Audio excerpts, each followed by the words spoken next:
You're listening to a Meatsmith Harvest. This is the podcast that encourages and equips you to grow your home around the harvest. Welcome, Meatsmiths. This dialogue picks up where we left off in our last episode's conversation. You can find part 1 on our website, YouTube, or iTunes.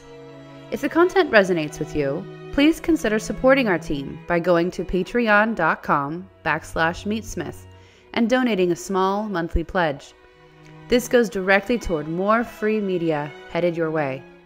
Thanks for staying tuned for part 2.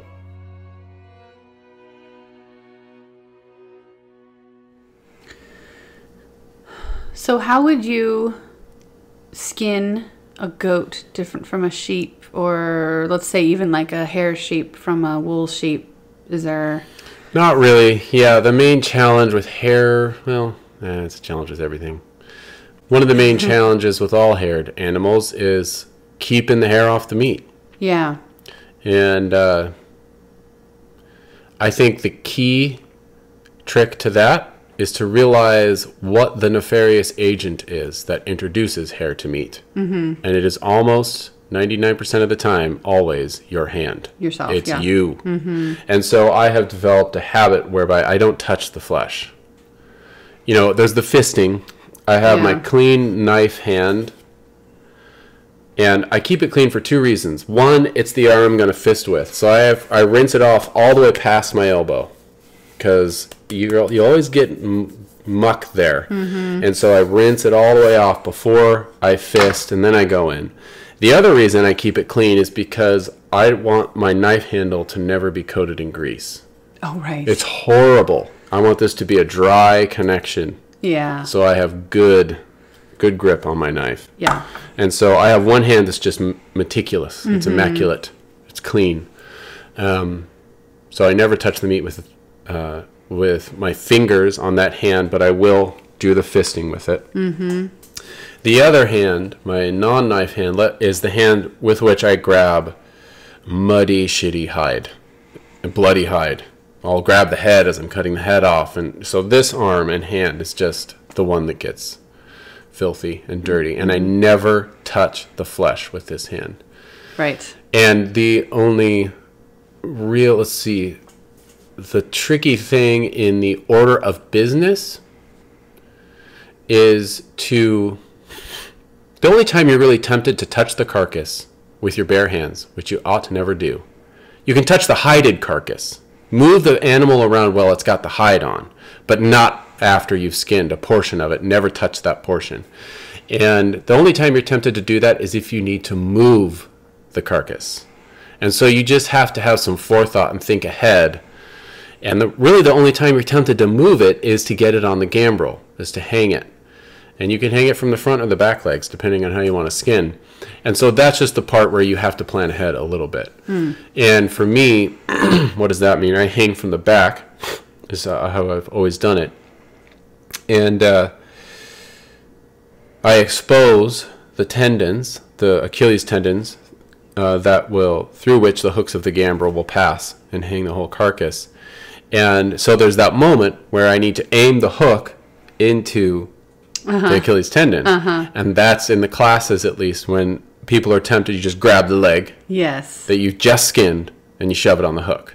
Yes. And you take your hand away and you have indelibly imprinted the carcass with your muddy handprint. Yeah.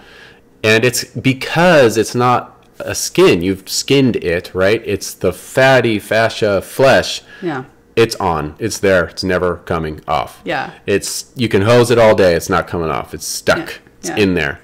And, it's not that big of a deal. I know. I was just going to say, you were just perfectionists. And I know. It's fine. You can have a muddy, hairy carcass. You'll be okay. You're going to cook it. Rinse it off as best you can. But, well, for us, it's a culinary thing. Yeah. Slaughter is when you're preparing something for the kitchen. Dinner prep has begun. Exactly. Yeah. You just don't want to. And so I try to keep it as clean as possible. Yeah. You will also severely compromise the duration that you can hang it if you have a muddy, hairy carcass. Sure. It'll start to get slimy. It'll start to spoil on you. Mm-hmm. But if you're nice and clean, man, you can hang that thing indefinitely. That's true. You can hang it out under cover in the winter for months. Mm-hmm. And usually you eat an entire sheep or goat carcass long before that time is up. Mm-hmm. So that's the cool thing about sheep and goat.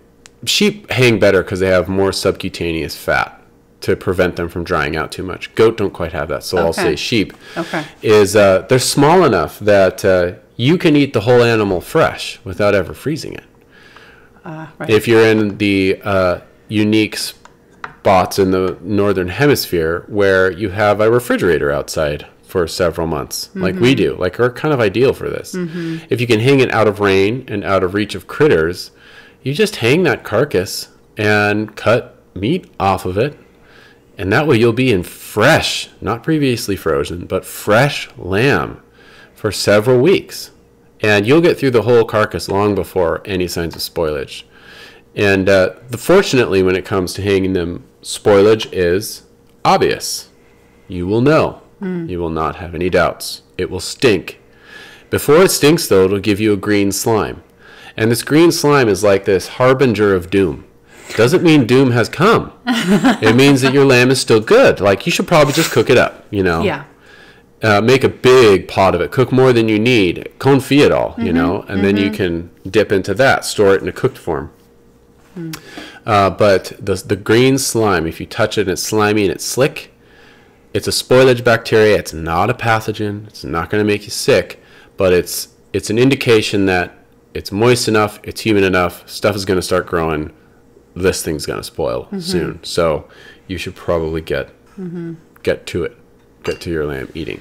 Another reason why you should keep the carcass free of your mucky hand is the spreading of hair, like you said. Right. And hair, I think, can add what people associate with the gamey flavor. Is that correct? Yeah. I've heard that talked about, but... Yeah. I think that the word gamey is too muddied by... imprecise. You're right, it's a bad word. Yeah. Well, no, I mean, I'm just realizing this now because I've seen so many different methods. Like, it's really... sometimes gaminess just means, hey, it tastes strongly.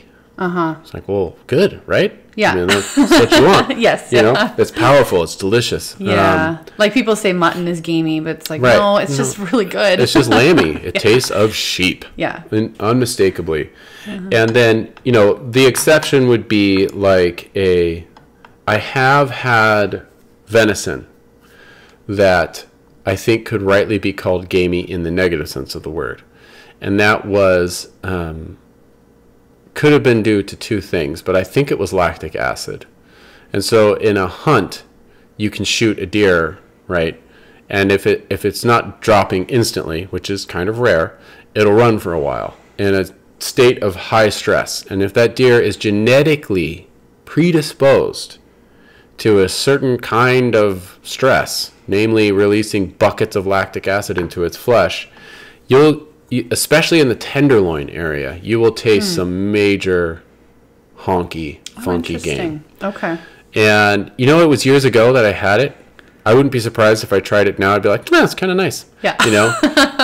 But I remember thinking back then, yeah, that's not so nice. The other positive use of the negative sense of the word gaminess would be if you get a gut shot.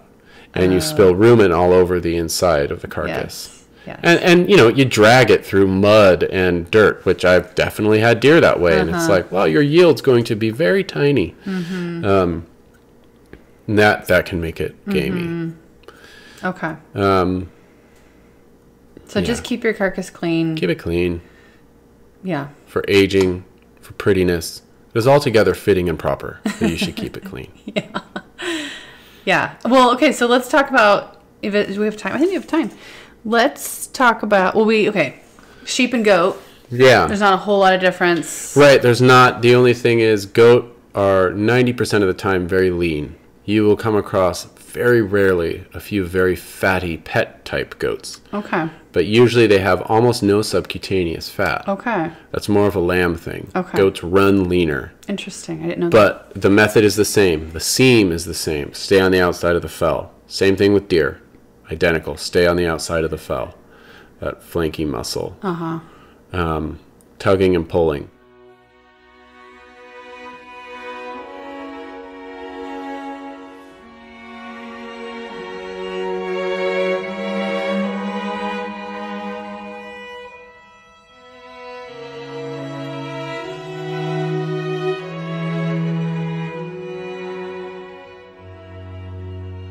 One thing I want to try that I have not explored yet is skinning from the head down rather than from the butt down to the head. Oh. And I think that the fell is oriented such that the hide yields more with less effort to fisting. Oh, if you turn it around. If you're fisting from head to rear. Yeah. I think you're kind of going against the grain if you go from rear to head. Oh. So it takes a little more force.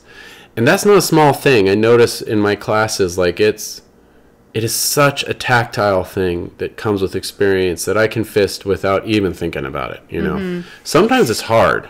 Some carcasses cling more tightly to their hides for some reason. I don't know if it's diet or genetics. And that's the thing that can hang people up. It's like, I can't fist. I cannot push hard enough or in the right angle to get this off. And so if you find that, I would explore fisting from the head to the rear. Interesting. Yeah, that'd be cool. And it's the same thing. You open up a seam down the neck and through the shoulders first. Would you cut the head off first?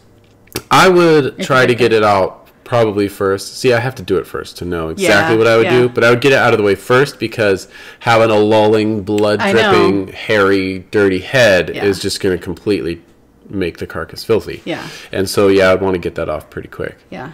And I have seen some guys, they fist from the shoulder first while that lamb is laying down on the ground on its back. You can kind of get a strip off the sternum and the neck, and you get it started with your knife, just as we described earlier, cutting on the hide to expose that proper seam, and then you twitch your fist down across the ribs, armpit, shoulder. Yeah. And then peel the hide back. And the other thing you want to think about is in all of your peeling and fisting of the hide, start from a higher elevation and move to a lower, if you know what I mean. So you don't have a free, flappy piece of hide that's going to just swing and swing back and plaster your beautiful carcass with whatever's on the hide. And so you always work from the top down. Yeah. You don't want to liberate a piece of hide, of flesh from hide down low and then go up and liberate things down to that. Because by the time you get down there, hide will have flapped on that part and got it all gross and dirty. Yeah, one thing you'll do when you are skinning is when you're first starting, say when the back legs are up and you've tied off the anus and you're starting to bring flaps down, is you'll use a towel to kind of line the carcass to keep those open flap before they're actually flapping over. Yeah, they're still just kind of up, and you'll line. Yeah, get some clean towels if you feel like there's a part of the hide that will want to flap back and touch it. I put a clean towel in there, and it just holds the hair away from the flesh. Yeah. Holds it off. Can you run by us real quick evisceration? Or is that a quick thing? Yeah. I mean, everything is connected to the spine. It's the same thing with a pig. Nothing is connected to the bellies or the ribs or the sidewalls. All the connections run down the spine. And if you have a nice wide gambrel, like the one we've mentioned before, that really stretches the back legs out, that helps with evisceration a little bit, especially on a lamb, where you can break the fusion of the pelvis. The pelvis makes a canal that the anus, the rectum goes through. And it's not solid bone. There's actually a fissure there. And it's a cartilaginous meating that expands during birth. Right. And you can separate that with your knife.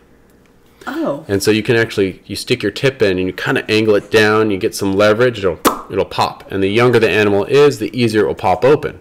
And then you've got a clear, now you can see the rectum going right out the tail. And you can kind of just cut around it and pull it right through if you want. And then everything is connected. And as I eviscerate, I tend to have the rectum and the bladder in one hand. And I go down the spine, breaking the fascia connections with the flank between my thumb and my forefinger, right up against the spine. Yeah. And that is just everything starting to dump out at that point. And I like to hold on to this until we get low enough that I can just check the rate of gut flowage as it flows out of the carcass with my right hand, so that it's not just all going to dump out. Because sometimes they have so much in the rumen that it'll all fall out and rip the esophagus or rip an intestine and then kind of spray gut contents everywhere. So I like to check its fall, so it's not just an immediate dump out. And I check it, and usually the gut pile is low enough that I can let go of the rectum and the bladder, and it's going to sit, on the ground now, rather than dangling and slapping the side of the carcass. Then I can go in and lift the rest of the stomachs out, lift the intestines out, and I even like to take the liver out at that point, and then push down with gravity until you just have the esophagus holding on to all the guts. That's the last thing. And then follow the esophagus. It goes right in between the two symmetrical parts of the hanger steak or the diaphragm. And you can even access that with your knife if you want, but just follow the esophagus down, wrap your fist around the trachea and the esophagus, and you can pull up to get the larynx out as it is connected to the trachea and the esophagus. But pulling up will probably lift the whole carcass off the gambrel, because you'll have to pull with such force, you'll just be lifting the animal. And usually it's small enough that it takes more force than the weight of the animal to anchor it. And so I'll grab those things, and then rather than pulling up, I do a lever on my forearms on the chest cavity, if that makes sense. And so the last couple ribs are actually the fulcrum on the middle of my forearm as I do that. Yeah. And that liberates the larynx and the trachea. And that pulls out the lungs and the heart. Okay, yeah, that's what I was going to say. I love this. What we've named these parts of the process, the gut town, as we've called it. Gut town is the offal, and I don't know how derived from fall it is, but it all falls out. It all falls out. It all falls out. Whereas the heart and the lungs, it's more especially if you've the animal is upside down. Its head is lower and its back end is higher. Then the heart and the liver, the heart and the lungs are now the pluck, because you pluck up to get it out. And that's the pluck. Yeah, and I think offal, it's so funny that you mentioned that, because I've always wondered about that. I know etymologically that offal means morsel. It's like the Latin word for little bite of yumminess. Oh. It comes from Latin. Offal does? Oh, okay. It's it's ophalin or ophalus or something like that. Okay. So it's from Latin. And so that etymology doesn't have any reference to falling. But to English ears, it sure does. And so the poetic meaning of it does end up, or the colloquial usage of it does end up referring to falling.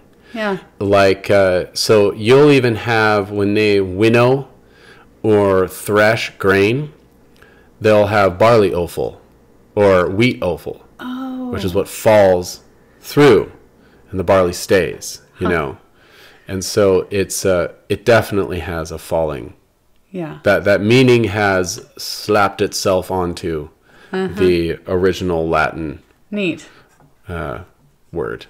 Yeah. Interesting. That's cool. But yeah, that's evisceration. Yeah. And it's simple. I always say at the classes, because it's easy to get hung up in it. You open up the carcass Well, we should probably talk about how you do that. You do the long evisceration cut where you open up the belly all the way down to the xiphoid process, the end of the sternum. And you're just looking at this proliferation of tubes and gigantic sacs. You're like, oh my gosh. Yeah. And it's easy to get lost in the folds in there, in the knots. But just remember, like, you can just step back for a second. Don't try to identify everything yet. And you just got to get it all out of there without ripping it or puncturing it. Yeah. That's it. So however you do that, you've done it right. Yeah. And it'll be obvious that you got it all out. You're not going to be like, did I leave some toxic little thing in there? It's like, no, you'll get it all.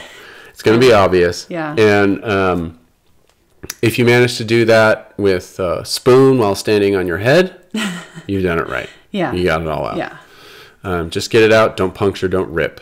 Trim your nails before you eviscerate them. That's a good idea. Yeah. Yeah. And use the knife minimally. So the greatest threat to the guts during evisceration is your knife.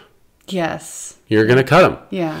And so there's lots of ways to get in there when you make that long longitudinal cut under the belly. If the lamb or goat is hanging from its hind legs, and you're going to cut from the pelvis down to the sternum. Mm-hmm. And to do that, you don't want your knife, your sharp knife, to be the first thing that breaches into gut town, because it's going to nick the bladder, which is right up there, right by the pelvis, because lambs like to hold it. Not really. But, the ironic laws of the universe sometimes dictate that the bladder is just the size of a basketball, and you can't believe that it even fit in there. Yeah. In which case, it's pressed right up against the very thin belly of a lamb or goat. Yeah. So a pig's belly is as thick as a slice of bacon. You got lots of forgiveness there. Yeah. But not on a venison, goat, or lamb. It's very thin. So it's really easy. So you don't want to just start making that cut, Yeah. with the point of your knife. And so what I have always done is I start at the top, right where the legs separate. You cut straight downwise, and you'll hit pelvis right away. And then as you draw your knife out, you lower the angle just a little bit, and you will very quickly see where you'll just open up a little pocket into gut town. You'll see where the legs end and the haunch or the gut bag begins, where the belly begins. And you're just going down a little bit into where the belly begins. And it's just like 2 inches. And once I get those 2 inches started, then I know, okay, I can get a hand in there. Yeah. And so there's a couple ways to do it. I get a whole hand in there, all the way in, and then you can put the spine of your knife on the back of your palm. Yeah. Kind of like that. And basically what you're doing is you're... Like if I'm the animal. You're holding the guts back from the spine, from the blade of the knife as you go down. Yeah. And that's what the hand inside is doing. Just keep the knife at the top of your palm so you don't poke yourself in the palm. That's true, yeah. Palm cuts are horrible. So that's one way to do it. The other way is once you get that little bit exposed at the top, you actually stand right next to the lamb. Right? Its belly is facing the same way your belly is. You want me to stand up again? No, it's okay. Oh, okay. You want your bellies facing the same way. Yeah. Even though the lamb's upside down and you aren't. Yes. Just bellies facing the same way. Yeah. And then you actually put your knife in like this. Oh, interesting. And you can go all the way down. So basically cool. you shove the handle in to that little tiny hole that you made. All the way so that then you're just cutting that belly right at the base. Of the knife where it meets the handle all the way down, rather than the handle inside the guts. Yeah. That's the far more common way to do it. Oh, okay. Yeah. That's cool. Yeah. And you just go down to the xiphoid process, to the sternum.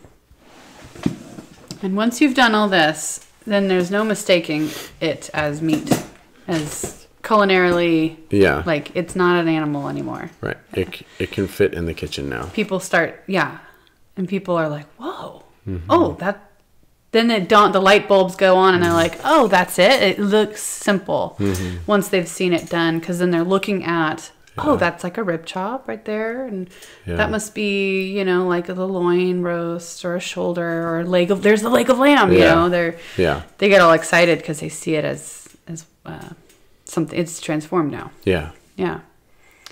How many people do you know you would say truly share your back to the land values? Or your passion for home-scale craft meat curing? Or simply love the multifaceted beauty of a good meal as obsessively as you do? Maybe a handful? At farmsteadmeatsmithcom, we've created an online community of hundreds of omnivores from around the world and a platform for them to learn from and inspire one another.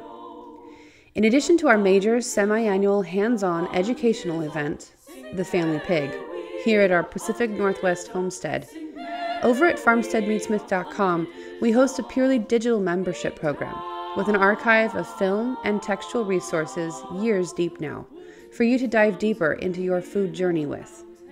And both our classes and online program include access to our private community Facebook page for your continued education and fellowship. We've been told that our classes are life-changing and the membership program unparalleled in quality and quantity. To get a taste of our education, search farmsteadmeatsmith.com and our YouTube channel for our free films, conversations, and downloads. Explore how we and other meatsmiths across the globe may best come alongside you, putting the knife in your hand, article by article, and comment thread by comment thread, and can support you in building your home around the harvest. Please head to farmsteadmeatsmith.com today. I had a quick question. It's not my question. A really good question came in on Instagram. So I wanted to run that by you really quick because I think it was relevant to everything we just discussed. Having gone through the entire process now, killing and then skinning and eviscerating a lamb, like let's say you've done this. And many of you listeners have done this now. And I think you can recognize or relate to what this person asked, which is this. I've been getting into some slaughter and butchery lately. After spending a couple of days with the whole process, starting out with a live animal and ending up with nearly every usable part put away, I find it difficult to really enjoy the product. I have olfactory memories of the GI tract, or even just the carcass that spill over... That spoil the overall enjoyment of the meat. Do you encounter this at all? If so, how do you cope? Any thoughts are really appreciated. Yeah, that's so interesting. So the smell is a put-off, and it's hard to... the smell of the processing can limit or even destroy your enjoyment of the finished meat. Yeah, I think that... So there's a couple things. I know that, and I don't think this is what that person is referring to, but this happens sometimes. The most obvious one is some animals stink because they're not doing so well. And I know that's not what they're referring to, but it's interesting, And the most common experience I hear is people that raise 50 Cornish crosses kind of with their neighbors or something, chickens, meat birds. And they feed them a super high protein ration, and they dread slaughter day because it stinks. And I've always been like, I don't know what you're talking about. Chicken slaughter day doesn't really stink for me. And I didn't know, but it wasn't until I slaughtered a whole bunch of Cornish crosses that I realized, I've just been spoiled. I've been slaughtering birds that aren't so drastically hybridized to pack on protein. So drastically hybridized that they are in fact incapable of moving very well, and so they're just dirty. They sit in their own poo all the time, and they've got open sores on their feet, even in good circumstances. And so it's just a generally much stinkier process. So that's one that I have experience, and I don't know how you get over that one, because that stink is bad. It's not good. I don't like it. Or the food that they're eating is... It could be the feed, 18% super high baked soy ration, which is very common. But yeah, I would think it's more of genetics and the fact that they're scorched by the nitrogen from their own poo because they can't get up and out of it. So that's not what that person is talking about. Yeah. What they're talking about is ruminants. And yeah, there is a particular zing to the gut contents of ruminants. And I would say the best way to not smell that is don't open them. That's a big one. And the only time I would open the guts is if I wanted some tripe. Yes. In which case, you only want tripe because you really like that zing. It's actually appetizing to you. And so sometimes, even if you don't harvest the tripe, especially if you're not, skinning a sheep in 10 minutes, it's taking you longer. They'll burp while they're hanging upside down. And they'll spray some gut contents out of their esophagus. That's right. After they've, just because pressures and air is building up in there. And you're moving around, jostling it, and it'll shove some rumen contents out the esophagus. And that can be an off-putting smell. And you can deal with that.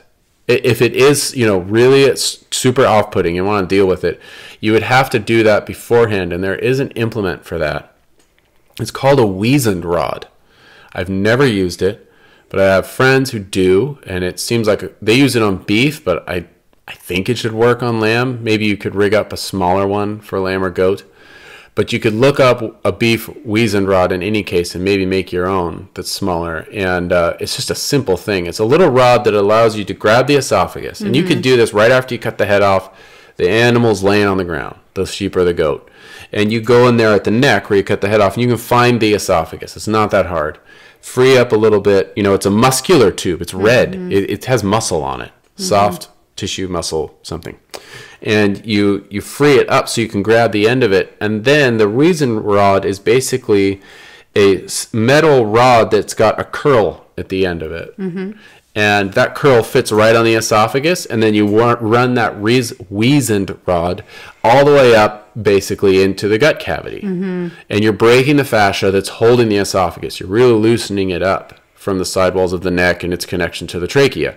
You pull the weazened rod out, and then you've got lots of slack on the trachea, and you could tie it off with a piece of string, or you could even tie the trachea itself in a knot and wrench it real tight, and that will prevent that burp.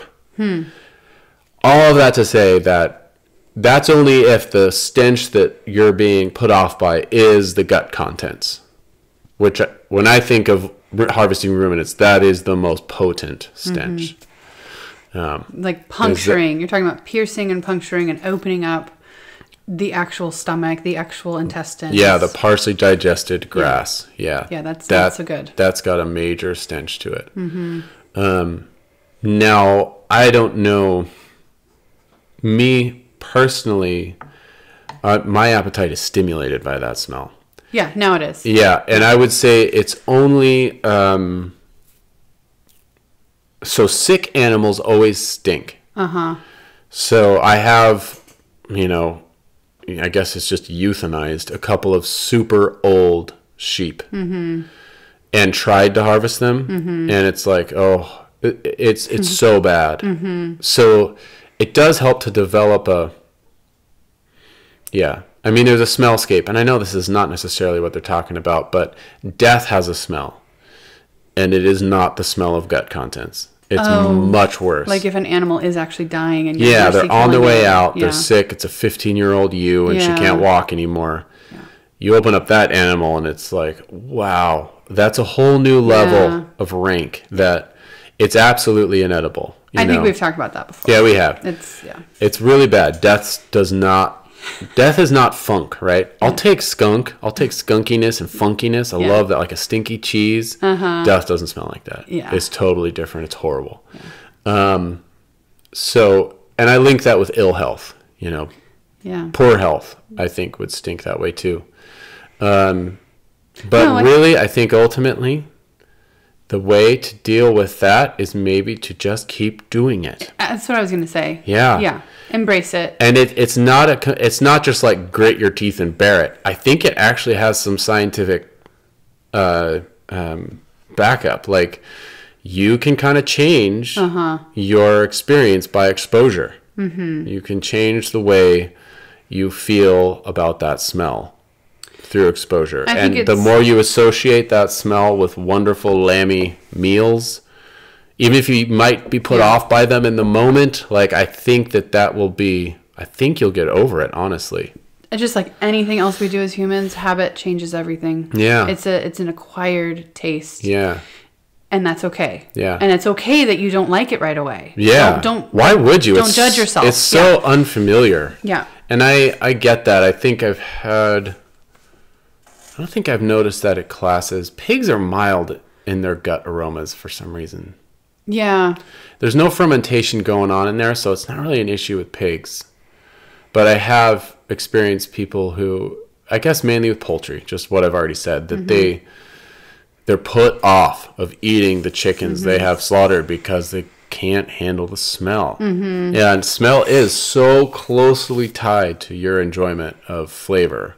Yeah. That would be hard. And I think, one thing to do that you might do in the training of your palate and of your nose is to try some tripe. Yeah, there you go. Go all the way. Yeah, like psychologically, if you want to get someone to stop fearing something, you flood them with the thing, and then everything else is like not quite as bad. Yeah. I think, and if the smell that is putting you off is the tripe smell, is the gut content smell, the flavor of well-cooked tripe is that smell par excellence, but delicious. And so if you wanted to go to the epicenter of what I theorize would be the thing that's putting you off, that would be it. That would be the thing to try. Yeah. And, try it at a restaurant first or something. Somewhere where a nice Mexican restaurant. They'll you always can have get good tripe soup. You can get tripa tacos where they cook it well, and it's nice. And you give that skunk some context. You accompany it with things that taste good with it. Yes. And then you've got onion and stock. Harmony. Yeah. So like tripe is cooked a lot for a long time because it's very tough with tomatoes. So zingy, sour things and fennel and black pepper and it's really good. Tripe is delicious. So if you actually, I guess one of the most accessible ways to get it, at least on the West Coast, would be menudo. Is tripe. Tripa is actually intestine, but if you really want the tripe as we know it flavor, it's menudo soup. I think that just like in anything, it's especially with the community that that we run in, conviction is first. You do things because you believe in it, and then your desire kind of trails behind sometimes, and that makes sense when you think of humans in general. Like the way you train yourself is you're not going to actually enjoy the thing that's virtuous at first. It's going to be hard. A lot of this is learning to not be the master of your likes and not be mastered by your likes and dislikes, but to become the master of them. You can actually change your will, your tastes a little bit. And so barring all of that, if you are just spilling guts, that will keep things clean, rinse them. The other thing too is I'm looking up on the last question I was going to run by you, but sometimes like when we've had just like a death day or like you've killed like 15 lambs in one day. You're like, how about some fish tonight, hun? That's true. Or like, when we've just got our elbows in pig all day, I'm like, let's get that roast chicken out. Like it's okay to have a little grace on yourself. Yeah, you can surf it. Yeah. So it's quite acceptable.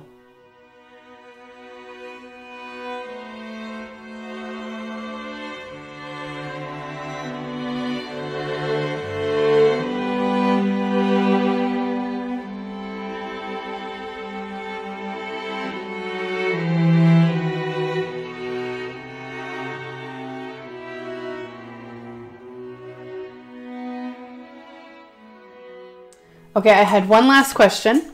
This comes from Patreon, one of our Patreon members, and it's kind of a stretch. It's not specifically about skinning or evisceration, but it is about a ruminant. It's a ruminant question. This comes from Travis. He's one of our patrons now over there. I have a venison muscle brined for several weeks. I don't intend to use it anytime soon. And he mentioned caul fat. He doesn't have any to wrap around it. He's just curious how I guess the general broader question is, can you, I guess we have brined venison haunches before. Yeah, it's great. Quite well.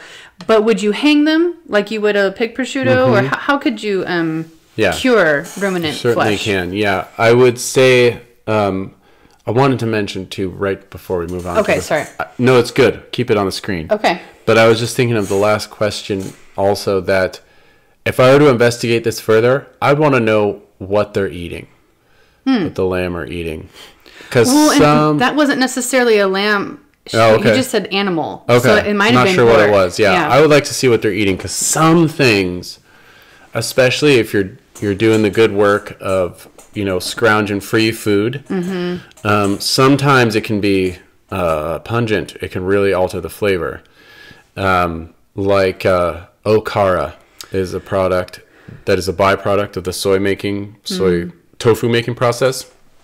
And livestock eat it and they love it. But it's stinky, man. And it will definitely affect the flavor. Big time. Anything that's oily. So if they're getting a ton of fish meal as a supplement to supplement the protein in their ration, that could be off-putting. So it could also be part of the diet. I would just see if that's a possibility. If they're getting some rancid oils in some form in their feed, I could see how you could get tired of that pretty quick. And that's also a flavor that is an aroma that you would sense during the processing, and it would only be amplified during the cooking.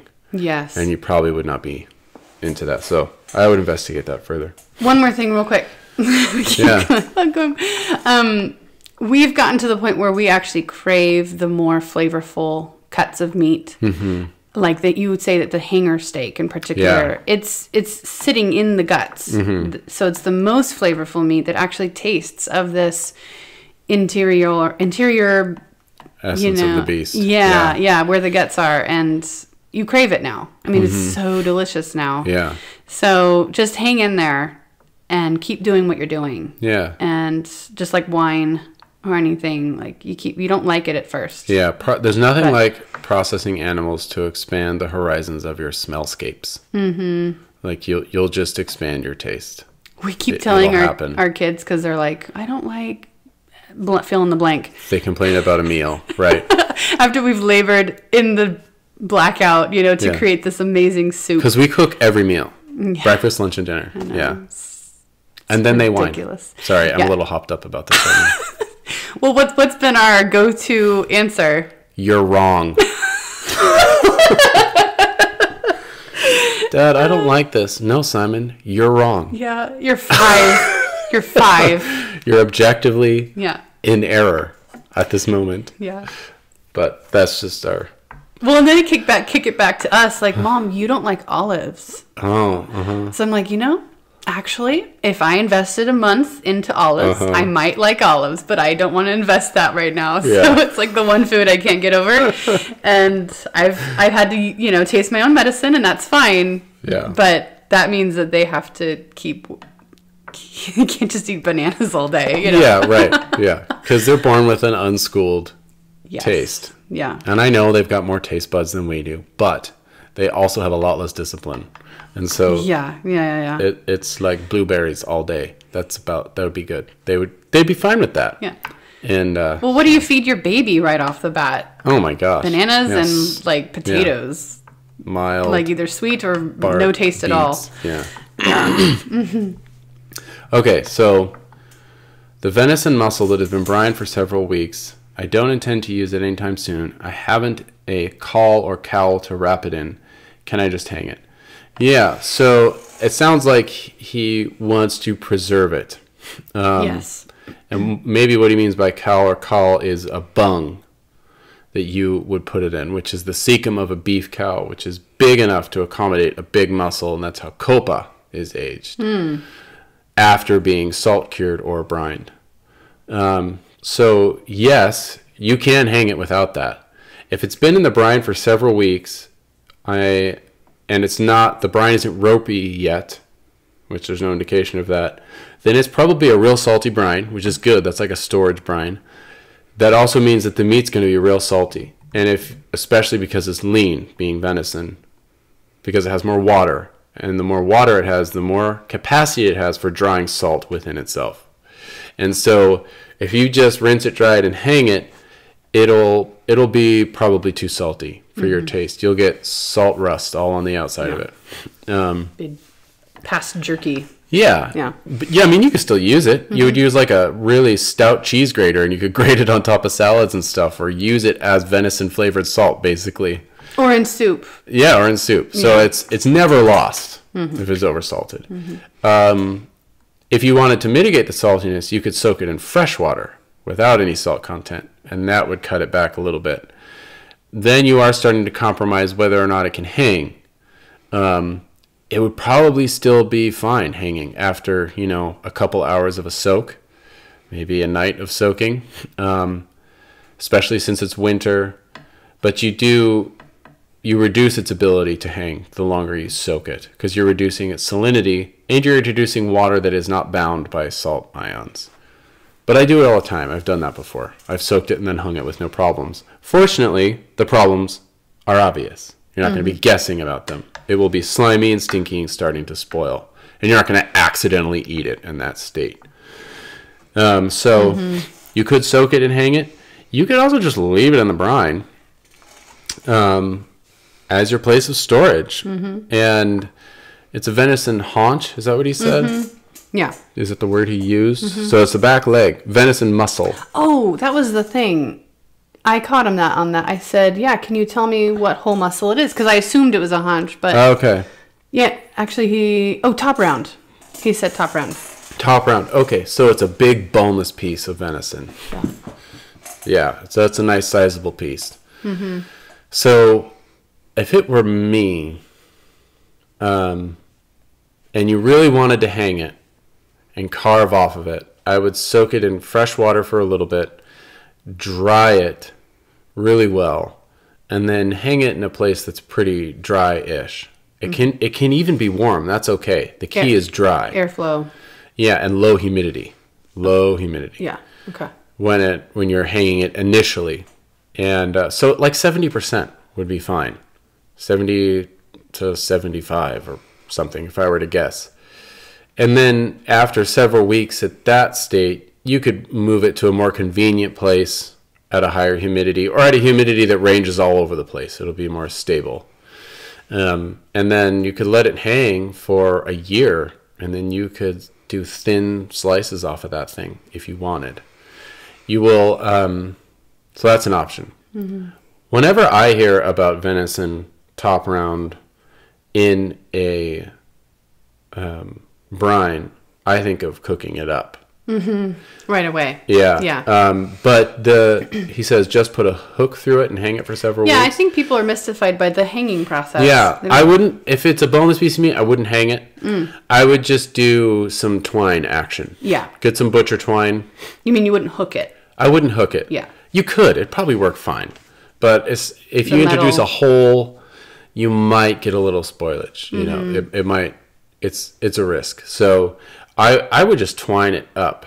And oh, right, like a copa. Like just put spirals and do knots around it and hang it. You don't have to do an official butchery job of hanging it. You can use your creativity. Use the good old lot of knot. Just do lots of knots. And hang it that way, you know. Yeah.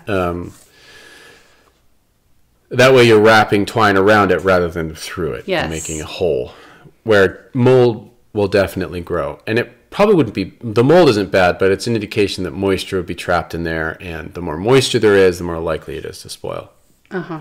So yes, you could twine it up, hang it, report back in several weeks. Do that. And if it doesn't smell like death and hell in several weeks, I'm just going to say it's fine. Go for it. Because that's true. And have a sharp knife when you cut into it, because it's going to be hard. It's going to be really hard after, several months even. It'll be hard as wood. But yeah, I would be very tempted to pull it out of the brine myself and probably soak it like overnight and maybe change the water once just to pull a lot of salt out. And then I would bard it or lard it. You could get strips of back fat or bacon, and you could sew them into the meat with a larding needle. And you can get a larding needle on the Amazon. Or you could bard it, thin sliced bacon or back fat or caul fat, and you could wrap the whole round in that. I mean, you don't have to be fancy about it. You could get like chunks of bacon and with a knife, like hold a little square of bacon against the knife with a half a clove of garlic, and then go like this, jam it into the meat and pockmark the, put a whole bunch of little chunks of fat and garlic all throughout the top of the top round, and then roast it rare. Yep. It'll be delicious. I bet it will be too salty to do that without either a previous soak, or if you don't want to do a soak it overnight, put it in a pot of water. Yeah. Start to simmer it. Yeah. 15 minutes into the simmer, change the water out completely to have fresh water, and you'll pull more salt out of it. And you maybe do it again. And what you're doing is removing salt in a quicker way, and you're also cooking the meat. And then when it's 137 or so degrees, or 130 degrees internal temperature of the meat, just take it out of the water and let it dry really thoroughly. And then you could do the larding thing. You put strips of back fat or bacon on it and just blast it in a hot oven just to crisp the bacon and serve it up. Something like that. It's a possibility. That sounds so good. One of the best meals we've ever had was a brined venison haunch. Yeah, and I larded it and I barded it. And then we roasted it over flame. Yeah. Oh, it was so awesome. Good. Well, that was a really good episode. Oh. A lot. Well, that's good to hear. A lot in there. If you want to, Meatsmith, if you want to see some of the visuals, because I think you did a really good job explaining it auditorily, but if you really just want to see the visuals, we have it on our website, in our membership program. Yeah. Is it lamb skinning or goat skinning? It's both. Both. I think we have both videos in there. I think the skinning was a lamb and the evisceration might have been a goat. Yeah. Which is the same. It's all the same. We've actually put some excerpts of them, little minute-long clips in Instagram, so you could go and see them when they have been, like, Xing them out, though. People have been flagging it as kind of being too graphic. Too graphic, but I think you can still see them. Yeah. They're not that... I mean, they're beautiful, but, yeah, it's just eye of the beholder, I guess. Yeah. Or they're wrong. They're wrong. Okay, well, that's a wrap. Thank you so much for joining us today, and we'll see you again soon. Bye. Bye.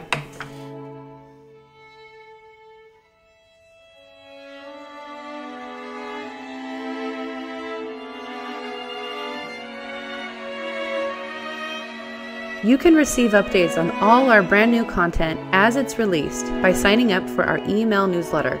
Free download of Brandon's thoughts on meat cookery included. Go to farmsteadmeatsmithcom and sign up on the homepage. Thanks again for listening, and keep in touch.